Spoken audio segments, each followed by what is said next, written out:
Okay so இன்னைக்கு வந்து நம்மளுக்கு ரொம்ப நல்ல ஒகேஷன் கார்த்திகை தீபம். நீங்க பார்த்தாலே தெரியும் அவங்க டெக்கரேஷன் எடுத்து வச்சிருக்கோம். சோ இன்னைக்கு சிவனுக்கும் உகந்த நாள், நம்மளோட செல்லப்பிள்ளை முருகனுக்கும் உகந்த நாள். அத இன்னைக்கு நாங்க வச்சிருக்கிற பிரசாதம்லாம் பாத்தீங்கன்னா சிவனுக்கும் முருகனுக்கும் ரொம்ப பிடிச்சது. சோ கிட்ட வந்து பாருங்க.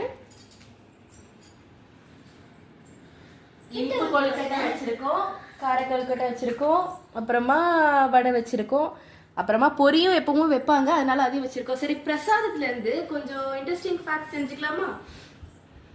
அது ஃபர்ஸ்ட் முருகனுக்கு வந்து ஏன் இது ஸ்பெஷல் நாள்னா, முருகன் பிறந்த நட்சத்திரமும் கார்த்திகை நட்சத்திரம், அதனால கார்த்திகை தீபத்துக்கு முருகனை வழிபடுறோம்.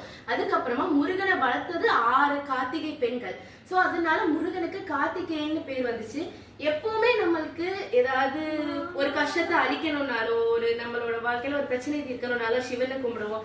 அதனால இன்னைக்கு சிவனை கும்பிடுற உத நாளா இருக்கு.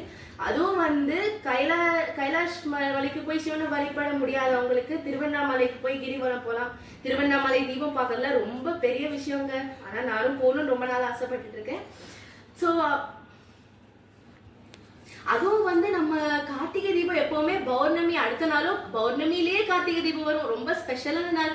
அதுவும் வரிசையா இதுக்கு முன்னாடியும் பின்னாடி நிறைய பெரிய பெரிய ஈவெண்ட்ஸ் வருது.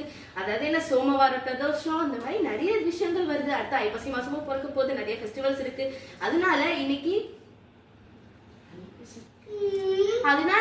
சிவனையை கும்பிட்டு வழிபடுங்க, முருகனை கும்பிட்டு வழிபடுங்க. உங்களால பாட்டு பாட முடியாட்டினாலும் பாட்டு போட்டு விடுங்க. சிவாய நமன்னு ஒரு நாமத்தை சொன்னா போதும். முருகனோட பாட்டுகள் சில கேட்டுக்கோங்க.